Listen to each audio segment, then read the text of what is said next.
Muy bien. Assalamu alaikum wa rahmatullahi wa barakatuh.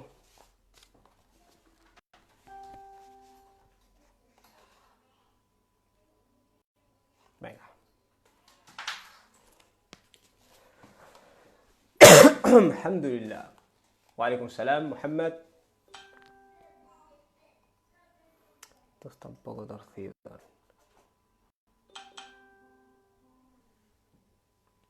Wa alaikum salam, Habib. Muhammad Hassan, assalamu alaikum. Assalamu alaikum, Muhammad Qubbi. Igualmente. Saidal, assalamu alaikum. Faisal, assalamu alaikum. Andrea o Andrés. Andrea. El tema de hoy, bueno, voy a hablar. Realmente el tema en sí era la importancia de la sunna, ¿no? De seguir el ejemplo y la tradición del profeta, alayhi salatu wassalam, tal y como lo plantea el Corán. Pero haré una segunda sección dedicada al tema de cuando una hermana se quita el hijab. Porque hay varios casos de hermanas pues, que se han quitado el hijab, lo han anunciado en Facebook, cosa que no sé. Y luego la reacción de la comunidad, ¿vale? Y es un poco... De nada, David Ernesto, por supuesto. Y quiero hablar de eso, de parte de nuestro comportamiento ante estas cosas. Bueno, el primer tema del que quiero hablar, que es la importancia de la sunna, tiene un vínculo en el sentido de que, bueno, es igual, no me voy a adelantar, ¿no? Pero el tema la importancia de la sunna, voy a bajar el volumen. Venga. La importancia de la sunna, considero que es un tema importante porque hoy en día es como que el Islam está un poco... Assalamu alaikum, Ismail. El Islam es como que está un poco... No el Islam es... A ver, el Islam es el Islam, ¿no? La comunidad musulmana, vamos a decirlo así, los musulmanes, la umma, está como un poquito desorganizada, podríamos decir. Siempre ha habido... Walaikum salam lamin sambu. Espero que vaya todo bien por ahí. Siempre ha habido como, bueno, diferencias y diversidad, pero mucha de esa diversidad se abarcaba, digamos, o se comprendía como aceptable dentro de un sistema grande, ordenado, y eso se ha disgregado mucho recientemente. Y una de las consecuencias de eso es que hay una serie de temas, y la sunna es uno de ellos, del que voy a hablar hoy, respecto a los cuales el musulmán común es expuesto a través de internet a muchas opiniones, a muchas posturas, y a veces le cuesta, ¿vale? A mí lo que personalmente me da más lástima de todas estas posturas es que todas son totalmente intransigentes o totalmente exclusivistas. Es decir, por ejemplo, yo cuando empecé a investigar sobre el Islam más a fondo en internet, no existía ni YouTube, o sea, imaginaos el tiempo que hace de eso. Solo había 3 o 4 vídeos, había 3 o 4 vídeos de... Había 3 o 4 vídeos de Bilal Phillips, 3 o 4 vídeos de Siraj Wahhaj, la información era radicalmente inferior a la que hay hoy en día, ¿vale? Y básicamente lo que te quedaba era meterte en páginas web. En esas páginas web, madre, había de todo. Había una página en la que te decían los hadices, básicamente los hadices no valen para nada, ¿no? Salamu alaikum Suria, salamu alaikum Samia. Los hadices no valen para nada, todo esto son tonterías. Luego había otras páginas donde te decía, wow, si niegas una sola letra, wow, kufar. A mí una de las cosas que choca es que ninguno de ellos te ayuda a investigar, casi siempre, desgraciadamente, ¿vale? Casi siempre. Raras veces la gente te dice, mira, hay estas opciones, esta tiene su lógica, esta tiene su lógica, pero bueno, no, yo concluyo pues que esta es la más correcta por X. Todo es muy el miedo, ¿vale? Es decir, esta es la opción y si no escoges esta vas a ir al infierno, tío. Entonces, claro, una persona que desea analizar las cosas, por definición, te crea rechazo. ¿Vale? Y hay mucha gente que pasa, ¿vale? Y yo me he encontrado mucha gente que, entre comillas, no cree en la sunna, o cree que la sunna no ha sido preservada, o no cree en los hadices. Y más allá del decir, este es un desviado, astaghfirullah, su secta no es secta correcta, es un poco el decir, ¿vale? ¿Por qué lo dice? A lo mejor esa persona ha hecho preguntas acerca de la autenticidad del material y no las ha encontrado. Y no las ha encontrado porque a veces pues quienes tenían que generar esas preguntas realmente lo que están haciendo es presionarle con el miedo, ¿vale? Y él se da cuenta y eso le provoca un rechazo, ¿vale? Em, entonces, quería empezar por cómo lo enfoca el Corán, ¿vale? Lo primero que quiero aclarar es que no es lo mismo Olfat, Femi, Mahfud. El tema es la sunna. El papel de la sunna en el Islam, tal y como lo plantea el Corán. ¿Vale? Cuando digo la sunna me refiero a la persona del profeta, ¿vale? Alayhi salam. ¿Hasta qué punto tú como musulmán tienes el deber de seguir la persona del profeta y no solo las palabras del Corán? A eso me estoy refiriendo, ¿vale? Wa alaikum salam, Lucet López. Este es un tema en el que, por cierto, veo que la gente se vuelve locamente emocional, ¿vale? Y es difícil hablar de esto. Como de muchos temas, ¿no? Y ese es uno de los telones de fondo que quiero establecer ya, desde ahora.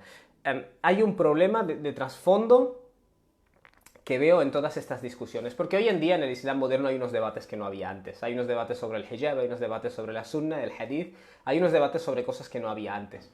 Y ahora es más necesario que nunca intentar mantener la cordura e intentar mantener el rigor, ¿vale? El rigor académico, es decir, no.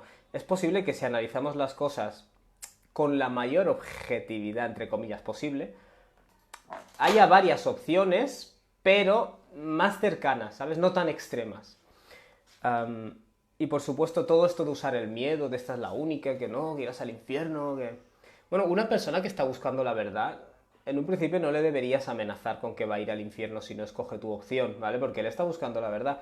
Es decir, si tú estás tan seguro de que tu opción es la verdad, bueno, pues preséntale las pruebas. Y si le amenazas en lugar de presentarle pruebas es porque quizás no estás tan seguro ni siquiera tú mismo.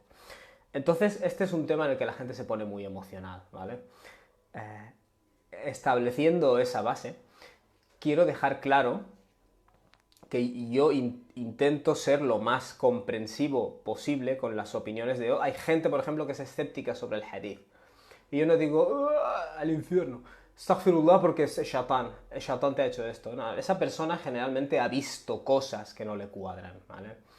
No le cuadran fechas o no le cuadran nombres, o ha sido expuesto a argumentos pro y contra y luego ha comparado y ha llegado a esa conclusión.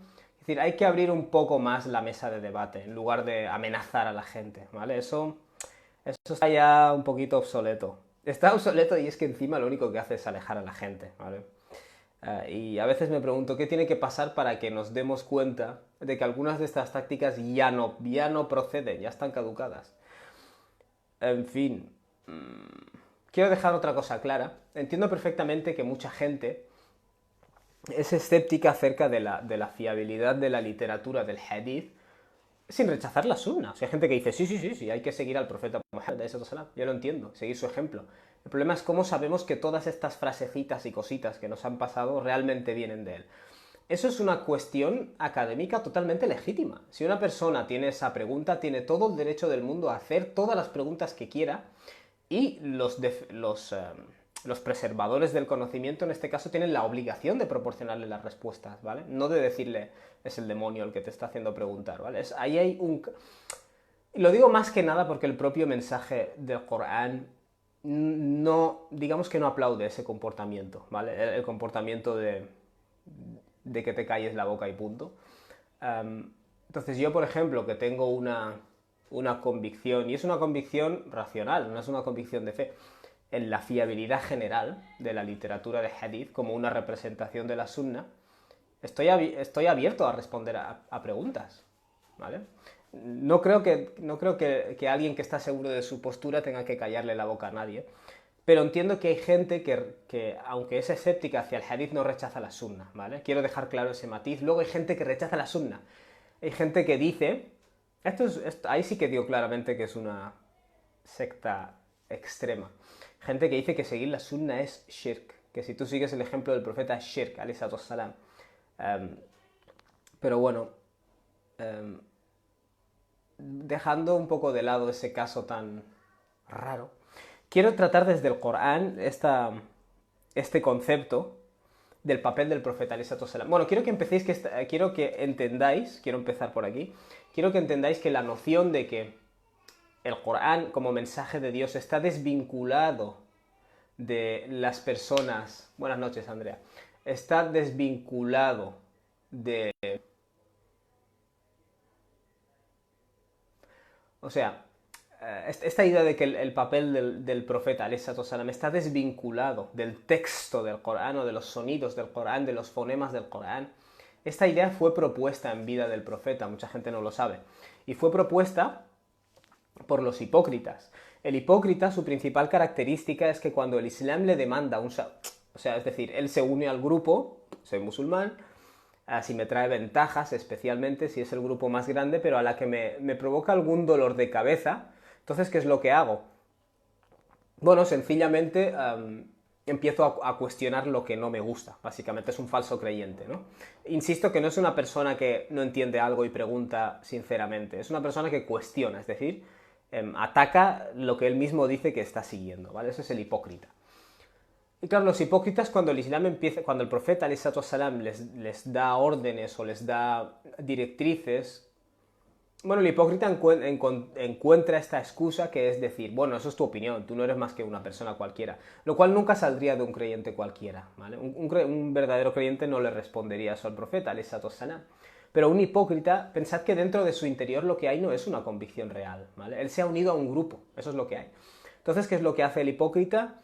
Le responde al profeta, bueno, esto es tu opinión, esto a mí no me importa, ¿vale? Entonces hay una serie, quiero que entendáis que estas personas en cierto modo lo que estaban diciendo es tú independientemente, tú recibes la revelación, pero tú no tienes autoridad como persona, ¿vale? Eso es lo que están diciendo básicamente. Tu persona en sí no está inspirada por Dios, ¿vale? Solo emites unos fonemas, el Corán, unos sonidos que te han sido revelados, ¿vale? Crearon esta separación algunos hipócritas. Y el Corán les dirige algunos versículos, ¿vale? Y me llama la atención, siendo totalmente abierto y comprensible, wa alaikum salam, Yusuf Baraghi, un placer que estés aquí.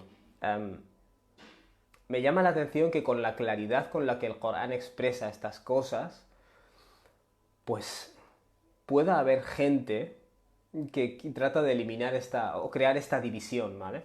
Más que quitarle la autoridad al profeta es crear una división donde no la hay, ¿vale? Es decir, si el profeta está transmitiendo el Corán, es bastante lógico, incluso antes de empezar a hablar de los versículos, es bastante obvio que esa persona es ejemplar a la hora de seguir, en términos generales, ¿vale? El gran ejemplo de siempre es el de la oración. Bueno, si el Corán te dice establece la oración y no te dice cómo, y el profeta reza delante tuyo, ¿tú qué haces? Obviamente lo tomas de él, ¿no? Asumes que es inspiración divina. Los compañeros del profeta, alayhi salatu wassalam, que estuvieron con él desde el periodo de Mecca y luego migraron a Medina, no dijeron, oye, pero esta forma de rezar no está estipulada en el Corán, ya Rasulullah. ¿De dónde la has sacado? Porque se da por hecho, ¿vale? Son los hipócritas quienes vinieron con esta noción, ¿vale? Quiero dejar claro esto, y ahora no estoy diciendo que la gente que cuestiona la fiabilidad de los hadices específicos o lo que sea hipócrita, pero la gente que cuestiona la autoridad del profeta, cuesta creer que tú crees en el profeta. Yo no juzgo personalmente lo que tú creas o dejes de creer, pero no es propio de un creyente, ¿vale? De hecho, eso es lo que Dios dice, no es propio del creyente, que cuando Dios y su mensajero han establecido algo, decretado algo, él diga, ya, pero no me mola, ¿vale? E insisto, es porque estos son versículos que se pueden entender mal. Entonces el Islam está diciendo ahora que tú no puedes hacer preguntas, que tú no puedes no sé qué. No, y naturalmente, dentro de la jurisprudencia, dentro de la interpretación del Corán, dentro de la propia autenticación de hadices, hay diferencias de opinión, ¿vale? Pero cuando tú sabes que algo, por ejemplo, hay 5 oraciones diarias, no es propio si tú aceptas a Dios, si tú aceptas este din como la guía de Dios, no es propio que tú digas, es que deberían ser dos oraciones y no 5, ¿vale? No es propio. No es propio de un creyente. No es propio de un creyente que cuando tú sabes que algo procede del profeta, digas no tiene autoridad, ¿vale? E insisto, esto es diferente a las personas que dicen yo no acabo de tener certeza de la fiabilidad de toda esta literatura de hadith, ¿vale? Eso es un tema aparte. Y es un tema académico e insisto, tienes el derecho a hacer todas las preguntas del mundo, ¿vale? Dios no te ha quitado ese derecho. Puede que vas a dar con algún clérigo que te dirá que te calles o no preguntes, ¿vale? Pero ese es su problema, ¿vale? Entonces, realmente no Hay varios versículos sobre este tema. Hay todo un pasaje en el Sura 4, el Surat An-Nisa especialmente. Conocéis el famoso versículo Ya ayyuhalladhina amanu ati'u Allah wa ati'u rasul. Vosotros que habéis creído, obedeced a Dios y obedeced al mensajero, wa ulil amri minkum, y a aquellas personas a las cuales se le dé una autoridad sobre vosotros, ¿vale? Hay un interés lingüístico, que es que Dios dice obedeced a Dios y obedeced al mensajero, pero luego ya no dice obedeced a los que se ha dado autoridad. Simplemente dice y a los que se ha dado autoridad, ¿vale? Como en este caso la obediencia no es incondicional, no se coloca el verbo para subrayar, pero en el caso de Dios y del mensajero se coloca el verbo en cada uno de los dos agentes independientemente, ¿vale? Porque tú obedeces a Dios a través del Corán, naturalmente, y obedeces lo que el mensajero mismo te diga, ¿vale? Claro, esta teoría que tienen algunas personas, y gracias a Dios son una minoría, y eso es algo bonito de este din, que cuando alguien viene con estas ideas tan raras, casi siempre se queda marginado. Esta idea de que es shirk, obedecer al profeta, alayhi salam, porque es como si fuera otro Dios. Claro, se supone que tú sigues al profeta por la inspiración de Dios, no porque él sea un ser divino. De hecho, el profeta alayhi salam en cuestiones podríamos decir mundanas, como la polinización de las plantas, el clásico ejemplo, él dijo, vosotros conocéis estas cuestiones mejor que yo, ¿vale? Cuando hable de la revelación, me hacéis caso y cuando no, no, ¿vale? O sea, el profeta no descarta estar expresando opiniones, ¿vale? Y hay algunos casos en que los compañeros le preguntaron a alayhi salam, ¿esto es tu opinión o es una revelación, ¿no? En fin, no quiero enrollarme porque quiero hacerlo breve. Luego Dios dice, فَإِن تَنَزَعْتُمْ فِي شَيْءٍ, y si se da el caso de que caéis en una disputa acerca de algo, فَرُدُّوهُ إِلَى اللَّهِ وَالرَّسُولِ, entonces referid el asunto a Dios y al mensajero, ¿vale? Alhamdulillah, in kuntum tu'minuna billahi wal yawmil akhir, si es que realmente creéis en Dios y en el último día. Ahora no ha dicho si realmente creéis en Dios y en el mensajero y en el último día. Porque la gente utiliza a Dios como excusa para dejar de seguir al profeta. Yo no sigo el ejemplo del profeta porque creo solo en Dios, ¿vale? Tawhid, supuestamente. Claro, si realmente crees en Dios y en el último día, es decir, en que vas a ser responsable ante Dios, bueno, cuando tengáis una disputa, referidla a Dios y al mensajero, ¿vale? Y por cierto, aquí hay otro argumento que muchas veces te dicen es, pero esto fue revelado cuando el profeta estaba vivo, alayhi salam. Que insisto, algunos de estos argumentos tienen su lógica también. Esto fue revelado cuando el profeta estaba vivo, pero hoy en día no es aplicable, ¿vale? Claro, mi pregunta es la siguiente, ¿vale? En primer lugar, tenemos un discurso hacia el final de la vida del profeta donde él mismo, alayhi salam, dijo que los presentes lo transmitan a los ausentes, ¿vale? Es posible que el que recibe el mensaje lo entienda mejor que aquel que lo ha transmitido. Claro, hay gente que te dice, oh, pero esto es un hadith, esto no sabes tú si es fiable o no. Bueno, lo cierto es que particularmente esto es algo que el profeta dijo delante de muchas personas, con lo cual muchas personas lo transmitieron, ¿vale? Lo cual significa que cuando tienes a mucha gente transmitiendo algo, no se concibe que ellos se hayan reunido en privado para inventárselo, ¿vale? O sea, sabemos con certeza que el profeta quiso transmitir o que se tomara al menos parte de su información. Y esto es para mí lo más pesado, claro, cuando el profeta falleció, alayhi salam, sus compañeros y los que fueron los califas, ellos siguieron la sunna. Quiero decir, ellos, para llegar a decisiones, para dictaminar decisiones, se basaban en el Corán y en lo que habían aprendido del profeta, alayhi salatu wassalam. Y esto se sabe con absoluta certeza histórica, ¿vale? ¿Por qué? Porque tomaron tantas decisiones en las que se basaron en el comportamiento del profeta, alayhi salatu wassalam, y lo hicieron de forma consensuada, con tanto testimonio de toda esa generación, que sabemos sin lugar a dudas que cuando el profeta murió, alayhi salatu wassalam, sus compañeros siguieron la sunna. Eso lo sabemos con toda certeza, ¿vale? Entonces, esta idea de que realmente no había que seguir el ejemplo del profeta, claro, a mí me da a entender que esta religión está tan mal transmitida por el profeta que, tal y como él murió, toda su generación entendió mal que tenía que seguir su ejemplo, ¿vale? Porque sabemos con certeza que toda esa generación transmitió sus palabras y se apoyó en sus palabras para tomar veredictos. Los compañeros del profeta lo hicieron, los califas lo hicieron, ¿vale? Y esos veredictos están allí. Y esto ha sido presenciado por masas de personas, ¿vale? Por eso digo, todos estos argumentos realmente, desde una perspectiva académica, son muy débiles. Y yo no me refiero a los argumentos que ponen en duda la fiabilidad del hadith, sino a los que ponen en duda que tengamos que seguir el ejemplo del profeta, alayhi salatu wassalam. Y si hago este vídeo es porque ya me he encontrado a varias personas que piensan estas cosas y me llama la atención, porque ya no es solo desconocimiento del Corán, es desconocimiento de la historia. Si tú hubieras ido... Quiero decir, sabemos con certeza que los compañeros del profeta seguían la tradición del profeta, alayhi salatu wassalam. Esa es la tradición que ellos legaron luego. ¿Por qué cuando cogemos las primeras colecciones del hadith, como el Muwatta escrito en Medina, contiene un montón de citas del profeta y sus compañeros? Y sus compañeros se basaron en la tradición del profeta. Quiero decir, esta tradición se pasó. ¿Vale? Toda la generación del profeta, cuando él murió, entendió que tenían que seguirle como ejemplo. Entonces, claro, que tú vengas 1000 años después y me digas que lo entendieron mal Abu Bakr, Umar, Uthman, Ali, quienes lucharon en las batallas con el profeta, quienes estuvieron todos los días con él, entendieron mal que tenían que seguirle como ejemplo. Es muy inverosímil, ¿vale? Bueno, Dios concluye, ذَلِكَ خَيْرٌ وَأَحْسَنُ تَأْوِيلًا, eso es lo mejor y es lo que conducirá a un mejor resultado. Realmente hay muchos versículos, no quiero enrollarme en exceso.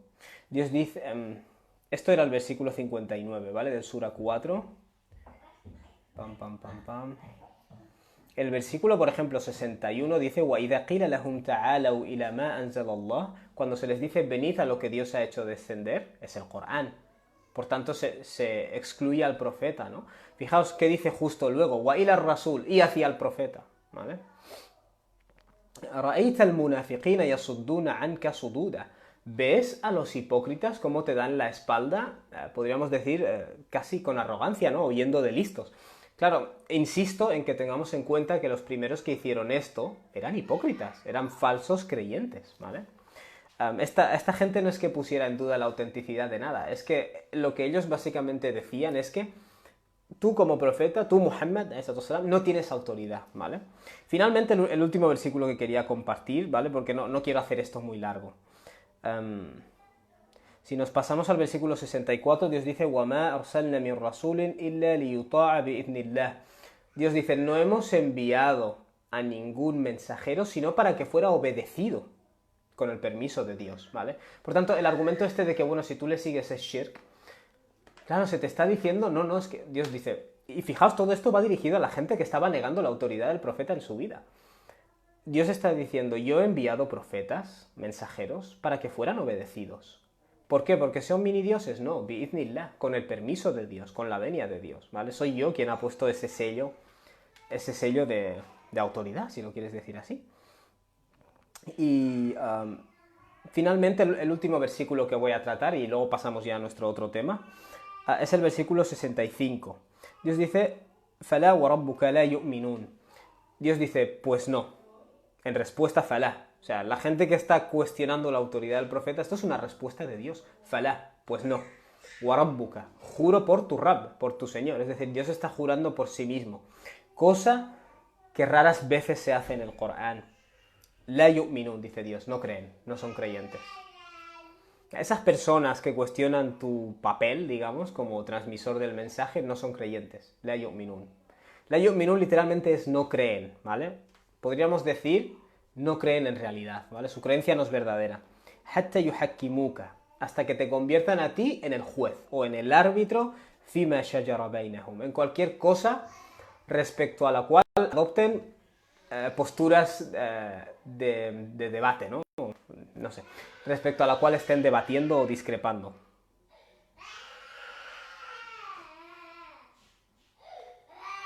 Tendréis que disculpar por el ruido de fondo. Es lo que tiene el directo. ثُمَّ لَا يَجِدُوا فِي أَنفُسِهِمْ حَرَجًا. Pero no basta con eso. Dios dice, y que luego no encuentren dentro de sí mismos haraja, ninguna oposición, ¿vale?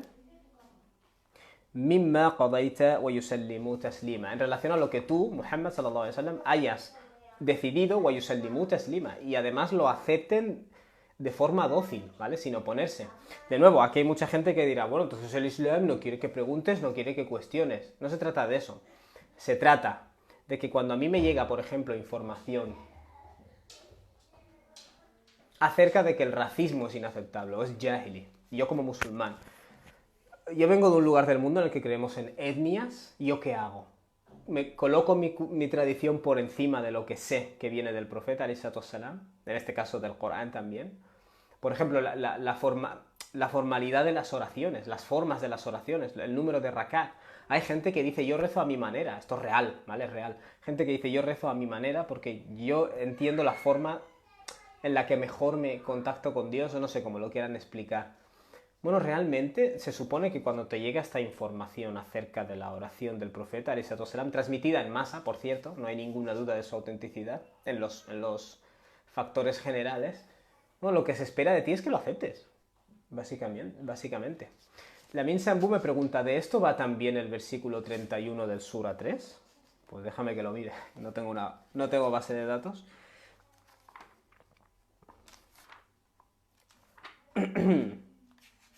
Surat Al-Imran, versículo 31. Qul in kuntum tuhibbuna Allah fattabi'uni. Bueno, sí, realmente hay un montón de versículos, por cierto, en el Corán.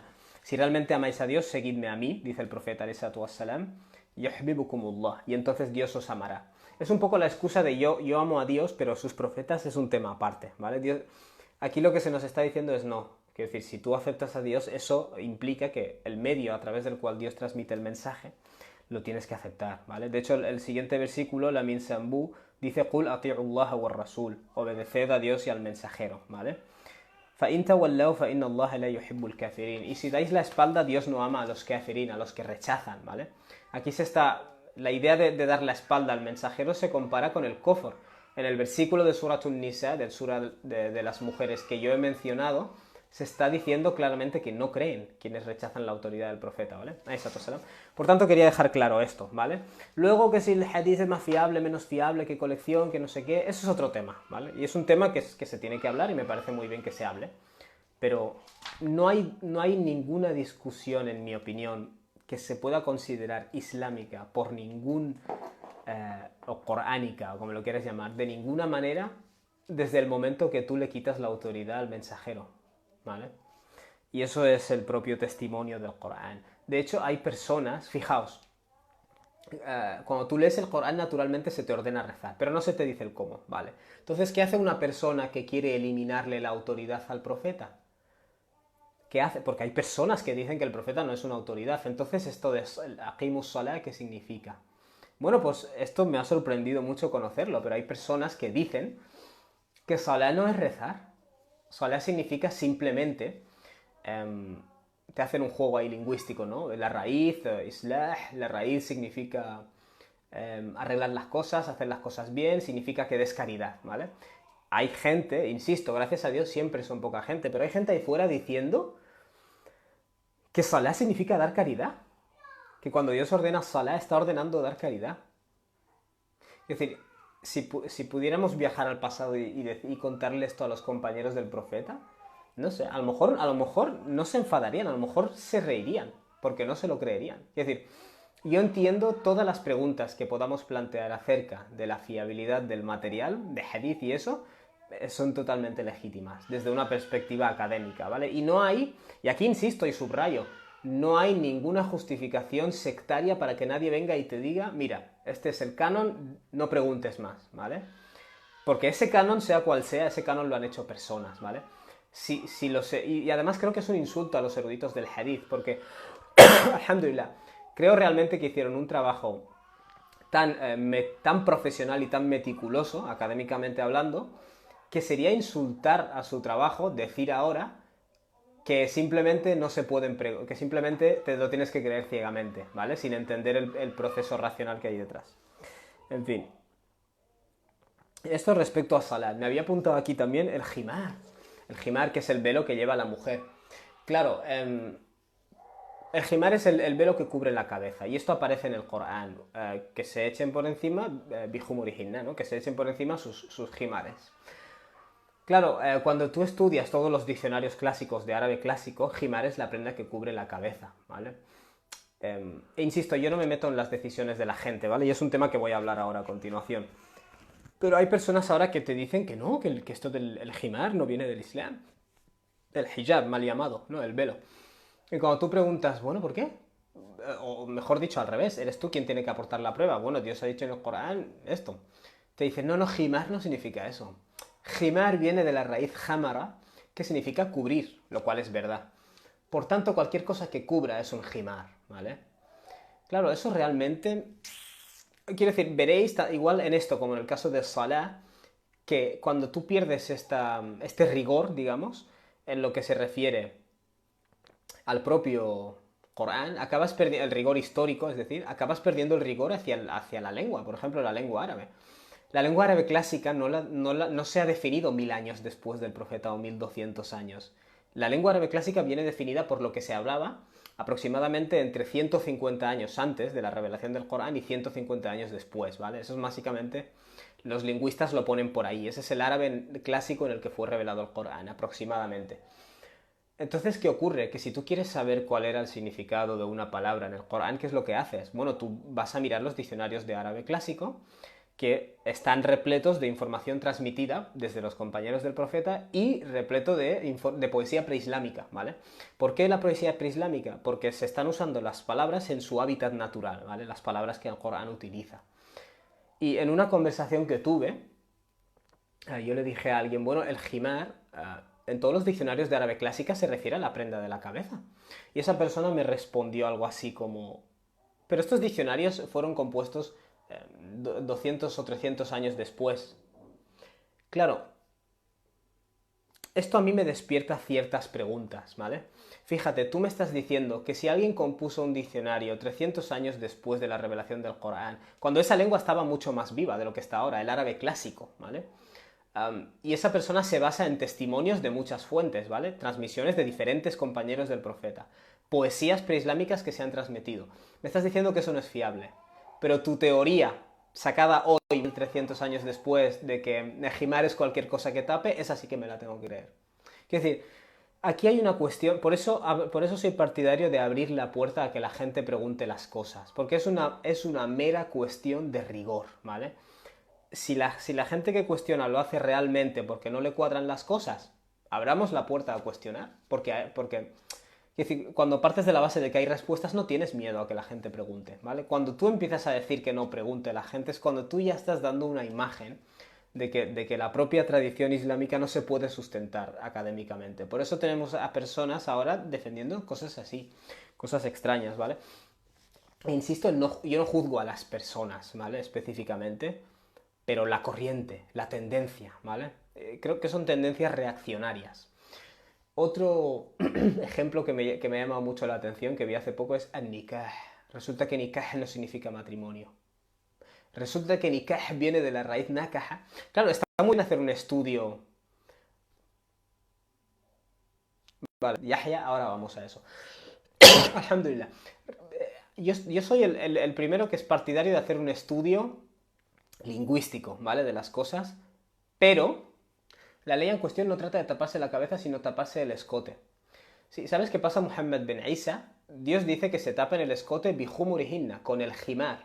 Y el jimar en árabe clásico, como he explicado, es la prenda que tapa la cabeza. O sea, lo que está diciendo es que cojan su jimar, la prenda que tapa la cabeza, y se cubran el escote. Dios no menciona la cabeza. Cuando yo te digo a ti ponte calzoncillos, yo no tengo que mencionar ponte calzoncillos en las piernas, porque ya se sabe que los calzoncillos son una prenda que te pones en las piernas, ¿vale? O los calcetines en los pies. Este es un argumento, el versículo no menciona la cabeza, ni falta que hace. Desde el momento que yo uso el nombre de una prenda que cubre la cabeza, etcétera, ¿vale? Por eso te digo, hay poca profundización en la lengua, en este aspecto, ¿vale? Es un poco, sí, vamos a la raíz para sacar la conclusión que queremos, pero ¿cómo estaban usando las personas en esa época esta palabra? Porque hay poesía. Y los compañeros no se quedaron ahí durmiendo. Ellos enseñaron a sus discípulos el significado de cada palabra. La inmensa mayoría de opiniones que Ibn Abbas y estos compañeros pasaron a la generación de los Tabi'un son explicación del significado de palabras. وَالنَّازِعَاتِ غَرْقًا. ¿Qué significa nazi'at? ¿Qué significa gharqa? ¿Para qué se usaba la palabra infitar? ¿Para qué se usaba la palabra ellos transmitieron esto siendo conscientes de que la lengua evoluciona y se va a perder. Es decir, y el significado de estas palabras se transmitió. En fin, el otro ejemplo que quería tratar es el de nikah. Y con esto no quiero sonar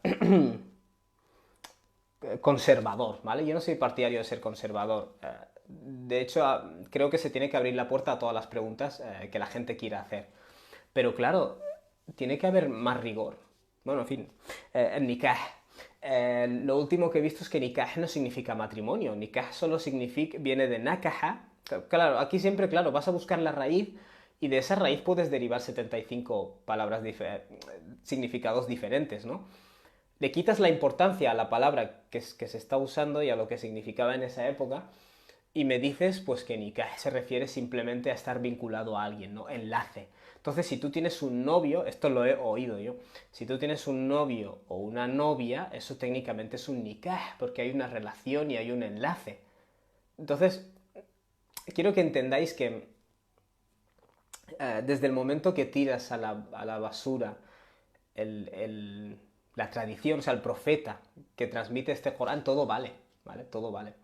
Y me da lástima tener que utilizar este ejemplo, pero poco después de morir el profeta hubo una secta radical, que se dedicaba pues a atacar a civiles, ¿vale? Los Jawarij.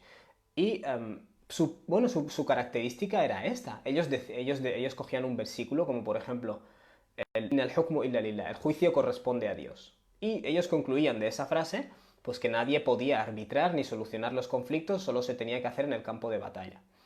Claro, cuando se les decía, no, el contexto en el que fue revelado no es esto. Hukum no significa. Hukum significa simplemente arbitrar, pero este arbitraje aquí se refiere al sentido absoluto, ¿no? El sentido absoluto es de Dios, pero eso no significa que tú no puedas intentar solucionar conflictos porque hay otros versículos que nos llaman, por ejemplo, a mediar en casos de matrimonio, a ellos les daba igual todo eso. Es decir, ellos, y mucha gente no ve esto, su problema es que rechazaron eso, rechazaron la sunna, hablando claro.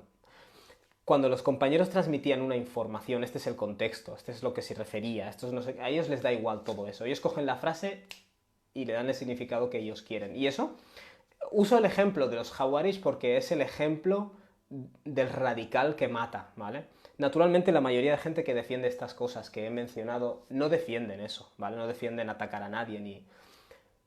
Pero solo quería hacer el paralelo de que cuando tú desmontas, y yo soy partidario de desmontar, de no divinizar las escuelas, pero llega un punto en el cual estás desmontando lo que es el Islam. O sea, estás desmontando el Islam, hablando claro, ¿no? Um, entonces, ahora quería hablar de otro tema, y creo que con esto ya, si tenéis alguna preguntita, guay. Quería hablar de este fenómeno que veo ahora que algunas señoritas se quitan el pañuelo y automáticamente toda la comunidad musulmana se pone a... Bueno, no toda, no, realmente no. Debajo hay muchos mensajes de apoyo, pero luego hay mensajes de gente que empieza a decir eres una hipócrita, no tienes imán, lo que llevas no es un hijab de todos modos, este comportamiento. Fijaos, yo seré el primero en defender que el himar, la prenda que cubre la cabeza, es del Islam, no es un constructo posterior, bla, bla, bla, y himar solo significa tapar. No me trago nada de eso. O sea, el himar es una prenda del Islam, ¿vale? Dicho esto, creo que deberíamos ser más inteligentes. Por ejemplo, yo creo que la inmensa mayoría de musulmanes que conozco no cumplen con sus 5 oraciones, ¿vale? Esto es algo que damos tan por hecho que ni siquiera atacamos a la gente que no reza, porque es la norma no rezar, ¿vale? Yo si tuviera que tratar el caso con una persona que no reza, ¿qué es lo que hago? ¿Ponerme a atacarle? Yo personalmente lo que haría es intentar entender el problema de raíz, ¿vale? Hay gente que no reza por falta de convicción, hay gente que no reza porque... Bueno, a lo mejor porque realmente cree que la oración no es del Islam, en cuyo caso tengo que responderle a sus preguntas, como hemos hecho por ejemplo, en este directo. O a lo mejor esa persona realmente está pasando por un momento de debilidad, ¿vale? O esa persona tenía una creencia fuerte, pero le han ocurrido unos traumas y está teniendo dudas o está en un momento difícil, ¿vale? Yo entiendo que cuando una persona toma una decisión así, lo primero que hay que hacer es escuchar. Y nos cuesta muchísimo escuchar. O sea, decirle a la otra persona, ¿qué te pasa? me pasa esto y esto y esto y esto, si te lo quiere contar. Y si no te lo quiere contar, está en su pleno derecho, ¿vale? Porque tenemos una actitud de inquisición que asusta realmente, en pleno 2018. Esta persona, si ve en ti disposición a escuchar, a lo mejor te expresa, mira, esto no me cuadra, o me está pasando esto no me va bien, ¿vale? Entonces, cuando tú sabes cuál es el problema de raíz, entonces puedes ayudar a la persona, ¿vale? Este comportamiento de atacar radicalmente a una persona que toma una decisión, como en este caso puede ser quitarse el velo, lo que hace es contraproducente, ¿vale? Eso es lo que quiero decir. Si tú coges a una persona que, por ejemplo, ha dejado de ir a la mezquita, iba a la mezquita, ha dejado de ir, ha dejado de hacer algo, si tú la atacas, va a ser contraproducente, porque a lo mejor esa persona tenía un trauma, un problema, una movida, algo no le cuadra, ¿vale? Algo no lo entiende, y necesita una comunidad que le ayude, no una comunidad que le aplaste, ¿vale? Y en eso siento decirlo, hay un importante sector de la comunidad musulmana que deja bastante que desear. Yo no sé otras comunidades, pero es más útil intentar encontrar el problema de raíz y ayudar a la persona. Y más cuando esto está pasando en masa, hay muchas personas que están pasando por esto. Entonces tendrán preguntas, tendrán cosas que no les cuadran. Cuando tú tienes un... Esto es testimonio real, cuando tú tienes una duda, ya no sé si ponerme esto o no. Porque encima mis hermanas no paran de juzgarme, porque no veas cómo se juzgan. Encima mis hermanas no paran de juzgarme y la sociedad en sí me juzga. Y vale tanto la pena, y al fin y al cabo yo soy una persona modesta, y al fin, bla, bla, bla, se te crean en ti estas ideas y te quitas el velo. ¿Vale? ¿Y qué recibes por parte de la comunidad? Eres una hipócrita, eres una... yo qué sé, nunca fuiste una verdadera creyente, tu hijab era falso, no sé qué. Poneos en los zapatos de la persona que se ha quitado el velo. Esa persona ve una confirmación de que la religión es venenosa, ¿vale? De que practicar la religión es venenosa y la comunidad musulmana es venenosa, porque es incapaz de escucharte y de tratar de entenderte, ¿vale? Y antes de que alguien me diga, oh, pero lo halal es halal y lo haram está haram, está claro, porque esa es la reacción inmediata. ¿Me estás diciendo que lo halal es haram? No se puede hacer halal lo haram. Nadie está hablando de eso, ¿vale? Yo soy el primero en decir que el himar es una prenda que viene no solo en el fiqh ni en el hadith, viene claramente en el Corán. Yo soy el primero en decirlo, ¿vale? Pero igual que la oración, pero eso no significa que cuando una persona deja de rezar o deja de pagar el zakah o deja de ir a la mezquita, tú lo que tengas que hacer es aplastarle, ¿vale? Porque a veces hay una condición detrás de eso. Y más cuando ves que está pasando repetidamente, hay que analizar el problema de raíz, no atacar a la gente. Eso es lo que hace una comunidad y no lo que hacen las sectas. En las sectas te aplastan, ¿vale? Y creo que muchos de vosotros y vosotras, sin daros cuenta, estáis en sectas, ¿vale? Una verdadera comunidad de gente civilizada lo que hace es intentar entender los problemas de los demás, ¿vale? Insisto, yo no te voy a decir, creo que el velo no es del Islam, creo que puedes hacer halal lo haram, no. Es que son cosas totalmente diferentes. Yo puedo seguir reconociendo que esto es parte del Islam y a la vez entender que algo te puede haber llevado a esto, ¿vale? En tu sinceridad. Y si estoy dispuesto a escucharte, intentar ayudarte o intentar darte respuestas, ¿vale? Por ejemplo, muchas preguntas que se me hacen a mí son... Hay hermanas, por ejemplo, que creen que realmente el velo es patriarcal, lo creen de verdad. Claro, y yo entiendo que tú vives en un mundo que predica eso, que el sistema educativo está lleno de estos mensajes, aunque no te los digan explícitamente, que en muchos casos sí que te los dicen explícitamente. Si yo ahora empiezo a reprimirte y a decirte hipócrita, mientras que ese sistema educativo progresado te está deconstruyendo y enseñándote académicamente que esto es patriarcal, es normal que esa persona se va a inclinar hacia esta opción, ¿vale? Es decir, mi comportamiento dogmático es para esta persona una confirmación de que mi postura es puramente dogmática. No sé si me estoy explicando, ¿vale? Si yo soy una mujer con velo y me lo quito porque he absorbido estas ideas, las absorbemos por la tele, por todas partes, por el colegio, por el sistema educativo. La gente que estudia ciencias sociales, la gente que estudia antropología, psicología, historia, tiende mucho a esto. En esa vena de deconstruir, que en un principio está bien, bueno, se les acaba infundiendo la noción de que el velo realmente es patriarcal, de que el velo realmente es un constructo, de que el velo, todo eso. Claro, cuando esa persona dice, vale, tengo ahora otra explicación, voy a ir a la comunidad musulmana en busca de explicaciones, a ver si consiguen responder a este argumento y me aclaro. Cuando tú vas a la comunidad musulmana y lo que recibes es gente dogmática que te obliga a callarte, que te dice que eres una hipócrita, que te juzga, naturalmente te vas a apartar de estas cosas. Por eso digo, en muchos casos que las señoritas se quitan el velo, la comunidad musulmana tiene una parte activa de culpa, ¿vale? Cuando digo estas cosas no son para para hundirnos, al contrario, sino para decir, tío, hay una serie de cosas que se tienen que rectificar, ¿vale?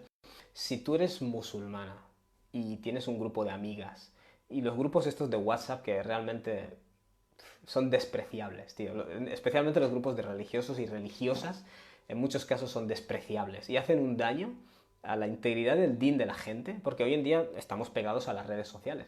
Si tú eres una mujer que se ha quitado el velo, tus seguidores, bueno, la gente que tienes en Instagram y en los grupos estos de WhatsApp te empiezan todos a atacar, eso no, eso lo único que va a hacer es crear un efecto dominó, de que más gente vaya dejando de practicar el Islam.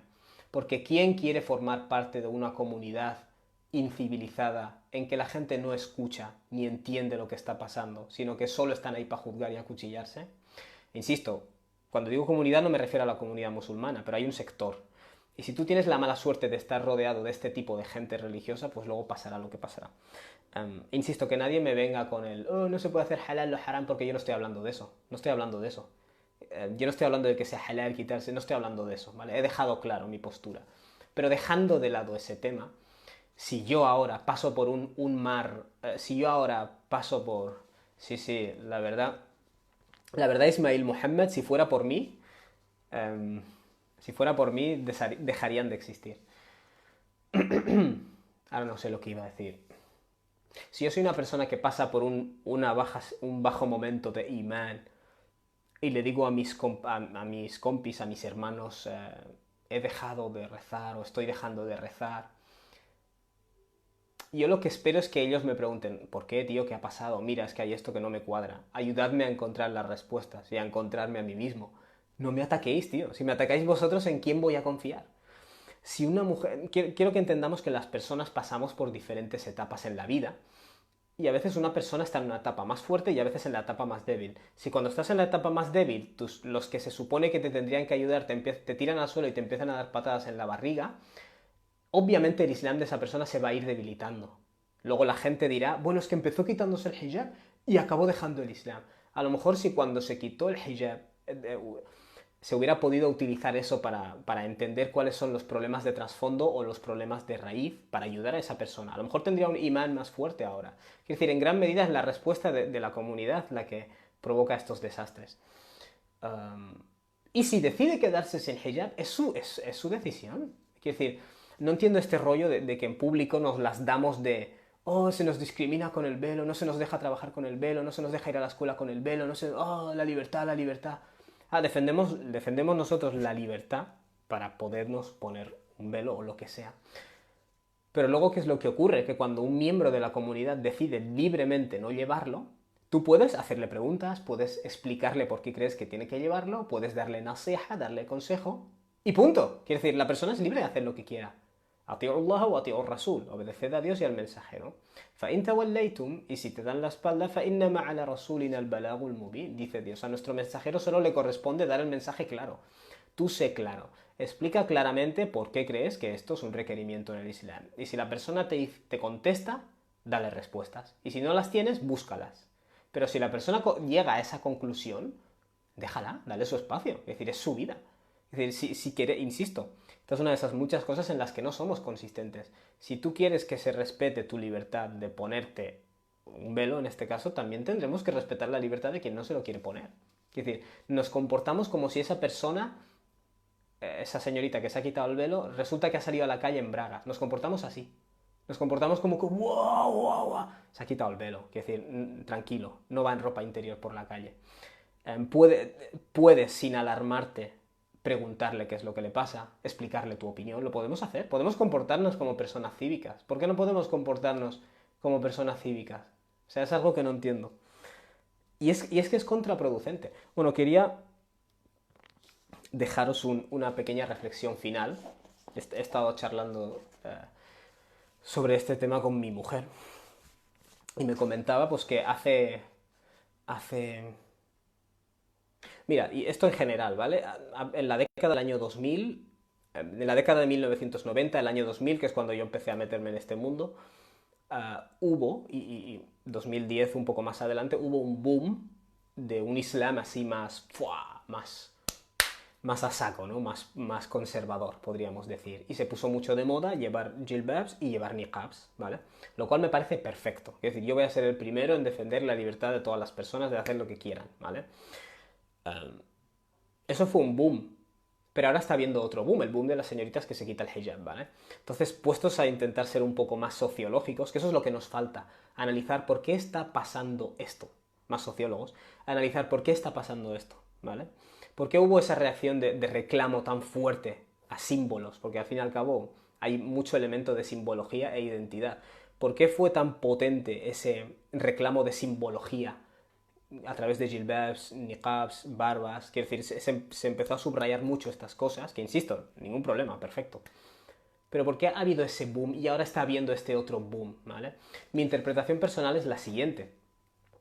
Cuando a veces tú ves tu identidad amenazada, empiezas a resaltar todo aquello que tú crees que puede dejar claro quién eres, dejarte claro a ti mismo en el fondo quién eres.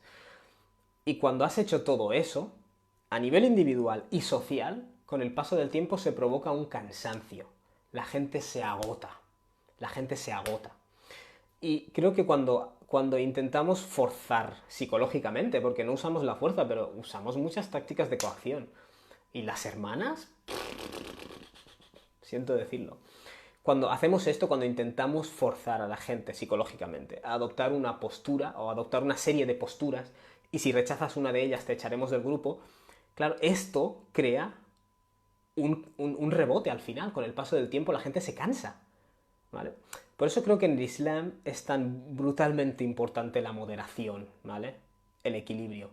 Quiero decir, intenta llevarlo como algo natural, ¿vale? No como algo de obsesión identitaria, porque eso inevitablemente nos va a llevar al cansancio, ¿vale? A acabar quemados.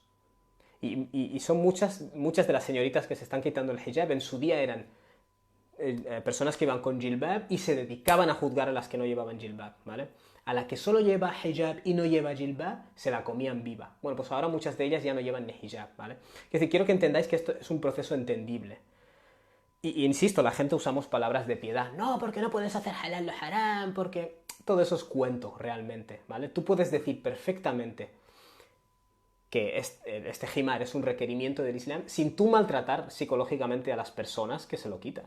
Es más, deberías abrir tu mano. Si crees que eso es un requerimiento del Islam, ¿no deberías tú ofrecerle a esa persona apoyo y respuestas? Que muchas veces es lo único que necesita, tío. Tiempo, respuestas y apoyo. ¿Nosotros qué hacemos? Respuestas, no, le decimos que no pregunte, que no cuestione. Que si está cuestionando, es porque Shaitan y los kofar le han comido la cabeza. Apoyo, lo que hacemos que es atacarle. Atacar a la persona. Bueno, entonces, ten por seguro que esto va a seguir pasando. Y va a seguir pasando gracias a ti, que vas de persona religiosa y piadosa, ¿vale? E insisto, que nadie distorsione mis palabras y me venga ahora con lo de no podemos hacer halal lo haram, porque yo no estoy hablando de eso, ¿vale? Que me pasa. Hace un tiempo puse un vídeo en el cual yo decía, hay personas que obligan a su mujer a llevar niqab, porque sé de casos, y la gente empezó a decir, ¿estás diciendo que quienes llevan niqab es por obligación? Yo me pregunto, ¿tú hablas bien el castellano? Yo no he dicho en ningún momento que quienes llevan niqab lo hacen por obligación. He dicho que hay casos de personas que lo fuerzan, ¿vale? Y utilizan un argumento islámico como que es por modestia, ¿vale? Pero esta tendencia de distorsionar las palabras no es muy bonita, ¿vale? Y cuando hablas así públicamente la gente se toma la libertad de hacerlo, ¿vale? Por tanto, que no se distorsionen mis palabras. Yo no estoy diciendo que el himar no sea un requerimiento y que no tengas que dar un consejo sincero a una hermana si ves que se lo quita, ¿vale? Lo único que me llama la atención es lo poco dispuestos que estamos a entender a la persona, a entender el fenómeno a nivel social, ¿vale? Porque las personas somos reaccionarias. Hubo un boom de empezar a practicar riguristamente y ahora está habiendo un boom que es lógico en respuesta a ir quitándoselo, porque es que es lógico. Cuando el din no es equilibrado, cuando el din se basa solo en estas imposiciones identitarias, la respuesta va a llegar, ¿vale? Y eso es lo que está pasando. Por eso creo que hay que fomentar un din equilibrado, ¿vale? Y es más, esto es como un edificio. Si el cimiento está bien puesto, todo lo demás se irá edificando, ¿vale?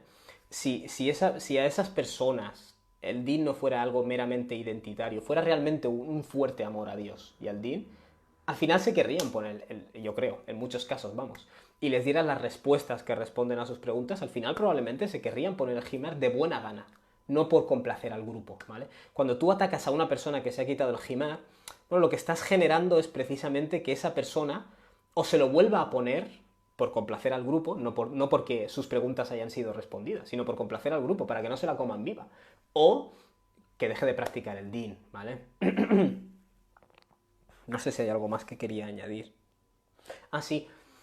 Ah, claro, es muy abstracto cuando digo que hay que practicar un din moderado, ¿vale? Creo que uno de los problemas en el Islam moderno es que no tenemos ejemplos a seguir moderados, ¿vale? O difícilmente lo tenemos, ¿vale? Nos guste o no, las personas seguimos, imitamos. Entonces es importante que en una comunidad haya ejemplos a seguir, ¿vale?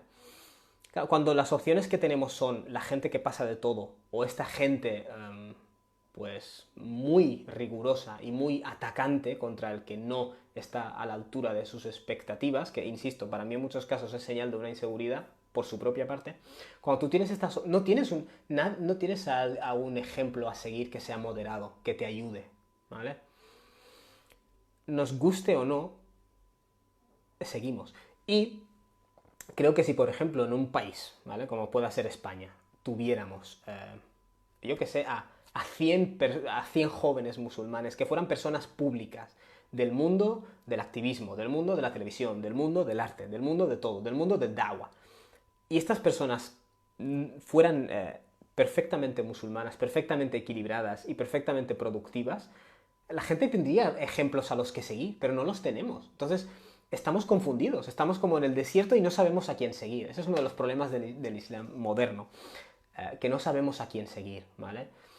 Y ahora hablo ya de cara al futuro. Es importante a aquellos jóvenes que sí, gracias a Dios, por lo que sea, porque sois gente con mayor seguridad en vosotros mismos, con mayor certeza de vuestras propias creencias, porque son unas características que, mira, Dios da a algunas personas, ¿vale? Hay personas que están muy seguras de sí mismas, que les encanta profundizar en la tradición islámica y les encantan otras disciplinas de conocimiento y son gente influyente o que tienen capacidad de liderazgo. Estos jóvenes que seáis así,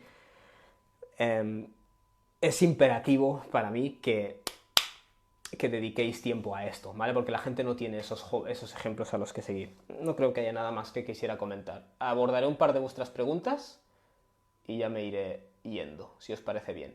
Antes el hermano Yahya Redondo, Rediviego, me ha dicho: Salamu alaikum, hermano. Sí hay gente que dudan de la autoridad de las colecciones de hadices, Bukhari, Muslim y otros por considerarlo instrumentos de control de los abasíes y los omeyas. ¿Cómo se puede aceptar la autoridad del profeta si se consideran legítimas o se discuten las principales fuentes de la sunna? Realmente son dos cosas independientes, Yahya. Aceptar la autoridad del profeta es una cosa, ¿vale? Desde el momento que aceptas esa autoridad, naturalmente las 5 oraciones han sido transmitidas en masa. Aquí ya no entran tanto los hadices, ¿vale? Entran los hadices sobre detalles. Pero ya reconozco que tengo que cumplir con las 5 oraciones. Hay un montón de hadices transmitidos en masa, a lo mejor 300 o así. Estos hadices establecen cosas que generalmente están en el Corán con un poco más de detalle. Por tanto, seguir la autoridad del profeta es una cosa, ¿vale?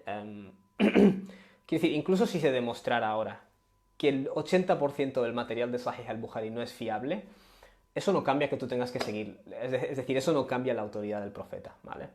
De todos modos, yo creo que de entrada, y aquí ha fallado mucho la tradición islámica, sí, el trabajo de autenticación fue un método histórico, meticuloso, y académicamente de un gran rigor, ¿vale? Si la gente que tiene preguntas encontrara las respuestas, seguramente tendría una convicción intelectual muy buena acerca de la fiabilidad general de estas colecciones, ¿vale? El problema hoy en día es que muchos musulmanes a la que les preguntas: oye, mira, tío, ¿cómo puedo saber que esta colección es totalmente auténtica o fiable?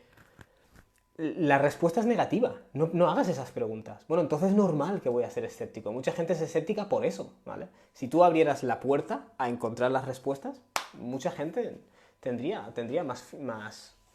Yo, por ejemplo, puedo hablar por mí mismo. Mi convicción en la fiabilidad general, ¿vale? Sé que hay algunos hadices por aquí y por allí que los propios eruditos dijeron, aquí hay algo que no cuadra del todo. Pero la fiabilidad general, ¿vale? Especialmente porque hay diferentes grados de autenticidad, mucha gente no lo sabe. La imagen general que se te dibuja del profeta salam y de su época es totalmente fiable, ¿vale? Porque hay un elevado grado de corroboración. Esto es una convicción que yo tengo y la tengo de forma totalmente racional, porque he investigado las cosas, ¿vale? Pero hay que dar con la... Por eso digo, hay que crear líderes en la comunidad que fomenten razonar, que fomenten, haz las preguntas que quieras y que generen las respuestas, ¿no? Y hay mucho trabajo hecho. A los que sepáis inglés, bueno, a los que sepáis español tengo que hacer publicidad. Tengo en mi canal de YouTube, AdamTV, una serie llamada Hadith, Origen y Fiabilidad. Y ahí trato bastante. Y la transmisión, las escuelas que hay, no lo trato dogmáticamente. No digo, tienes que callarte la boca y ya está. Vamos a ver. Ismail Muhammad, correcto. Dice Elena Bové, a veces hay comportamientos de hombres mucho peores que el de una mujer que no lleva velo. Por supuesto. Ah, por cierto, Elena Bové, me has recordado algo que quería decir. Algo se me iba. Si en la comunidad musulmana un hombre empezara a llevar, yo qué sé, vamos a poner un hombre hipermusculado, se empieza a poner pantalones marcando glúteos y una camiseta de tirantes con el pectoral ahí todo fuera. Esas cosas, ¿no? Sí, algunas personas le dirían, ¿qué estás haciendo? ¿Sabes? Pero no habría ese acuchillamiento masivo. O sea, aquí entra otro tema, que es el de la exigencia extra a la mujer. Pero es que, insisto en que me sorprende que las primeras en acuchillaros de una forma increíble son mujeres. Es decir, y los hombres dicen, no, esto es haram, deberías hacerlo así, bla, bla, bla. Pero las mujeres, especialmente, bueno, esto es por lo que yo he visto, ¿vale? Tampoco quiero que... Pero en estos grupos, por ejemplo, que todas llevan jilbab y una de repente pasa del jilbab al hijab, que tampoco se quita el hijab, se la comen viva. Y no entiendo eso. Lucet López. Conmigo pasa al revés, hermanas. Me dicen que por no usar velo soy más musulmana. Que no por usar velo soy más musulmana. Y ponen de ejemplo a una hermana que no usa velo, pero que sabe Corán, que nació en una cultura musulmana, que no se pasa ningún rezo, yo soy revertida, llego al Islam, como voy aprendiendo, pero es confuso que quienes saben más que yo sean quienes me juzgan y casi que me dicen quítate el hijab. Mi mensaje, Lizeth López, y si quieres transmíteselos a estas hermanas, transmíteles esta porción del vídeo si quieres. Este es un argumento extremadamente tonto, ¿vale? Eso es como si yo digo, voy a dejar de beber alcohol porque soy musulmán. Y mis amigos me dicen, oye, hay gente que bebe alcohol que no se le pasa ningún rezo. Vale, pero una cosa no quita la otra, tío. O sea, una cosa no quita la otra. Hay personas sin hijab muy modestas y muy buenas, perfecto. Yo soy el primero en defenderlo. Eso no quita que el velo sea parte del Islam. Son cosas diferentes, es un argumento malo. Elena Bove, eso es lo que tenemos que hacer, apoyarnos entre todos y no juzgarnos. Allah es el que nos juzgará el día del juicio, los demás solo estamos para ayudar a los hermanos. Sí, aunque estoy de acuerdo, esencialmente. Yo sí veo bien dar consejo, ¿vale? A veces hasta lo considero una responsabilidad, ¿vale? En eso sí es verdad. Ad-din un-nasiha, ¿vale? Hay una responsabilidad de dar el consejo. Si yo veo a una mujer cercana, por ejemplo, y a un hombre también, es decir, cuando yo veo a un hombre pues que a partir de ahora marca culito, también hay que decírselo, y esto no lo hacemos. Hay que decirle, bueno, quizás esto no es la mejor ropa islámica, ¿vale? Y a lo mejor esa persona no es muy practicante, no sé qué, ha tenido un bajón en el imán, o la hermana ha tenido un bajón en el imán, lo que sea, o te dice, es que no me cuadra, esto el hijab, ¿dónde está mencionado en el Corán? Ahí empezamos a tratar el tema académicamente, porque tienes unas preguntas y tienes derecho a recibir respuestas, ¿vale? Pero mi obligación de dar nasiha está allí, de dar el consejo, eso no lo niego en absoluto, pero dar un consejo no significa atacar a la gente, ¿vale? Para mí eso es una traición de la hermandad del Islam, esta forma de ataque que se hace contra las personas cuando se quitan el velo. Y eso va a corroborar en esas personas que la religión te vuelve dogmático, que es venenosa y que tienes que dejar de practicarla y alejarte de ello. Lo cual es absurdo también, es una reacción, pero es una reacción basada en su experiencia. Fatu, está muy bien explicado. Quien lo entiende de otra manera es porque quiere entenderlo mal y porque ahora estamos hablando de hijab, pero es el mismo caso tanto si deja de rezar, hace ramadán o irse del islam. Atacar arreglará poco. Sí, realmente. De hecho, uno de los trucos, y doy fe de esto, uno de los trucos que más ayuda a la hora de hacer nasiha y da'wa es no juzgar. ¿Vale? Así de sencillo. Asma Muhammad. Uy, miedo me da. Karami, el velo es un símbolo de identidad cultural y no islámico, pues el islam es un espíritu libre y lo único que se simboliza es en el ser tú mismo. Vale, pero entonces yo puedo salir a la calle desnudo, ¿te parece bien? O sea, no, ya dejando de lado el velo, el hecho de que es un espíritu libre no quita que hay regulaciones, ¿vale? Hay límites, precisamente porque tenemos tenemos una naturaleza que debe ser puesta bajo control y eso se hace a través de la disciplina, de los horarios, de las rutinas, de las oraciones. ¿Me entiendes, Asma? Por eso digo, ese argumento, como lo estires demasiado, podemos salir a la calle desnudos todos mañana, porque es un espíritu libre. ¿No? Hay regulaciones. Es decir, los pasajes que he leído, si luego miras el directo entero, son claros a este respecto. Yahya, gracias hermano, a ti hermano. Aminas Sakae Castro. ¿Podría compartir el canal de YouTube, por favor, hermano? Se llama Adam TV. Si te vas a YouTube y pones Adam TV Karami, ahí te sale. Bueno, Yahya Redondo. Muy bueno eso que estás diciendo, porque hay hombres haciendo da'wa, enseñando bíceps y tatuajes y nadie les dice nada. Yo creo que se les debería decir. Es una falta de modestia. De hecho, hay alguna persona que hace da'wa y bueno, se lo he manifestado, le he dicho, bueno, técnicamente, si apareciera una mujer escotada, le diríamos que no es la forma, ¿vale? Tampoco atacando, eres un hipócrita, tampoco es eso, es que eso es falta de civilidad, tenemos falta de actitud cívica, ¿vale? Una comunidad te apoya, cuando lo haces bien y cuando lo haces mal, porque a veces cuando lo haces mal es señal de que algo te está yendo mal y necesitas más apoyo que nunca, ¿vale? O a lo mejor tú no lo percibes como algo malo, en cuyo caso también hay que respetar, hay que ser cívicos. Respetar no significa estar de acuerdo, ¿vale? Cuando hablas de respetar, la gente dice, pero no puedes hacer halal lo haram. Nadie habla de hacer halal lo haram. Tú puedes manifestarle a esa persona que algo es haram y dejarla. Ya está. Y seguir tratándole como un ser humano. No hace falta que le trates como un animal. A ver, Ismael Muhammad. Eso, los típicos pantalones cagaos, que cuando hacen suyud vemos la marca de los slips. Y a veces vemos cosas más traumáticas. Yahya Redondo, jajaja, salgamos a la calle desnudo y seamos espíritus libres. Creo que la hermana Asma habrá respondido a eso.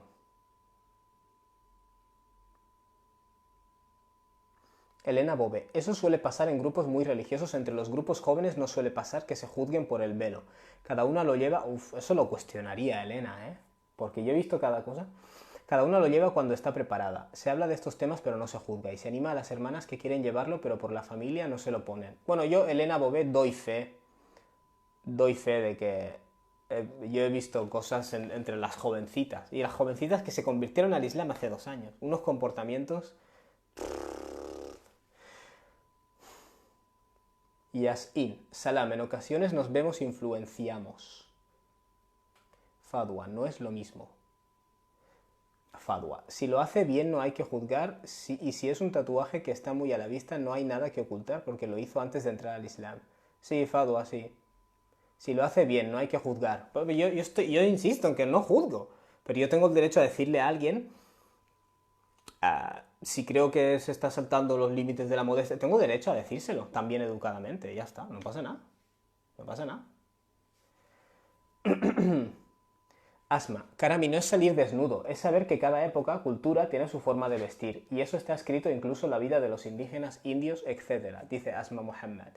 Bueno, pero entonces, ¿por qué el Corán les pidió a los árabes de la era preislámica que se taparan el escote? Porque eso era lo que hacían en su época y su cultura, ¿no? Quiero decir, si vamos a relativizar y decir, bueno, si la época y lo...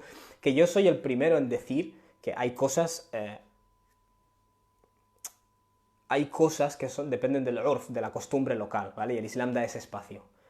Pero si la idea aquí es que en la vestimenta depende de la cultura, bueno, entonces en Papúa Nueva Guinea van totalmente desnudos. Quiero decir, si yo llevara el Islam ahí y hiciera da'wah, también les diría, mirad, primero les hablaría del Tawhid. Lo primero siempre que reconozcan al único, como único ser divino, al Creador, ¿vale? Eso es lo único. Pero cuando ya han entrado ahí, les explicaré parámetros morales. Les tendré que decir, mira, el resto de criaturas que viven en esta isla y nosotros, como humanos nobles, tenemos ciertas diferencias, ¿vale? Y eso hace, pues, importante que nos cubramos las zonas privadas, ¿vale? Es decir, habrá algún momento en el que tendrán que modificar cuestiones de su estilo de vida, ¿vale? A eso me estoy refiriendo. Por eso Dios vincula tanto en estos versículos que he mencionado aceptarle con cumplir con ciertas directrices, claro. Muhammad bin Isa. El Islam exige pudor. El velo y todo lo que se le asemeja es de base cultural e incluso servía como distinción social. He oído eso. De hecho, las esclavas iban con el torso desnudo. Sí, he oído todo eso, Muhammad bin Isa. Pero la cosa es que el Corán usa la palabra jimar. Y la palabra jimar en esa época se refería a la prenda que cubre la cabeza. Pero bueno, yo, por ejemplo, si tú sigues esa opinión, yo tranquilo, no te voy a imponer nada, tío. De verdad. Samia Fodil. Hay una línea muy fina entre el consejo y el ataque. Para muchos es muy fácil saltarse esa línea. Yahya Redondo.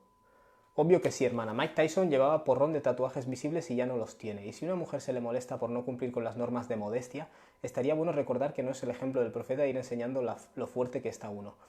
Quiero hacer un apunte. Por ejemplo, hace poco, un boxeador musulmán, todo el mundo le apoyaba muchísimo. Parecía casi que era una cuestión de lealtad religiosa, de al-wala o al-bara, que tenías que apoyar a este boxeador, ¿vale? Este boxeador es musulmán, naturalmente, y luchó con otro musulmán, con otro boxeador que no era musulmán. Y ves que los musulmanes lo compartían sus vídeos, sus fotos, en plan, musulmanes, tenemos que apoyarle a él. Alhamdulillah. Claro, yo que desgraciadamente soy desgraciado o afortunadamente soy religioso, tengo esa tendencia a fijarme en lo que... Bueno, si está luchando en representación del Islam y los musulmanes tenemos la obligación de seguirle. Bueno, él va mostrando parte de su aura, ¿vale? El boxeador va mostrando una parte de su desnudez. Lleva unos pantalones cortos, no va cubierto hasta el ombligo, va mostrando parte de su desnudez.